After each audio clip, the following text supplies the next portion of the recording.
Today I am celebrating the life of Prince Farai, a reggae singer who I have listened to so much over the years.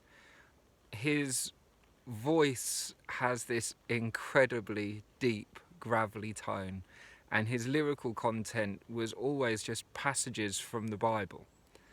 And I found that jarring when I first discovered him because I wasn't exactly a practicing Christian at that time, and I I found it very surprising to hear. So he did an album or a couple of albums that were just him recounting psalms from the Bible. They are short poems, and it's it never struck me as a particularly cool thing to do, and yet Prince Farai rendered it incredibly cool.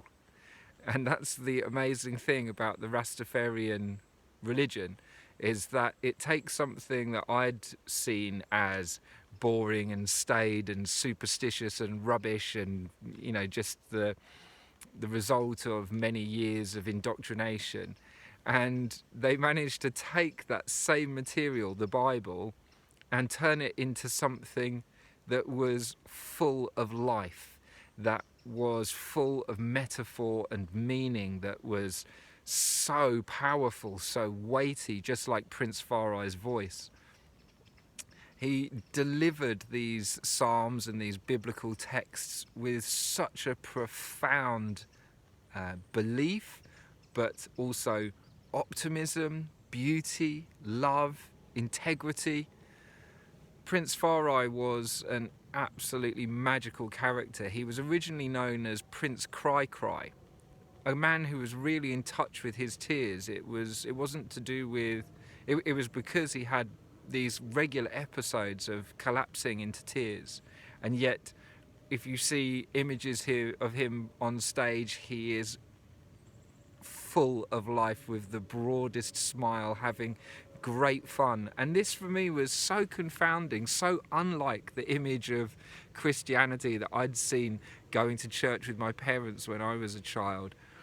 It was utterly mystifying. And so I listened to Prince Farai to this day, a man who was sadly assassinated towards towards the end of his life. Oh dear.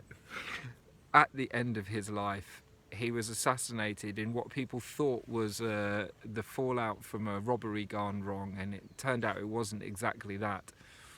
The perpetrators were never brought to justice. And it's a shame because he was a really great man. I was surprised by how young he was when he died, because his voice sounded as if he was already 60, 70 years old. There was enormous wisdom in the life, the heart and the mind of Prince Farai. I will link to a track below.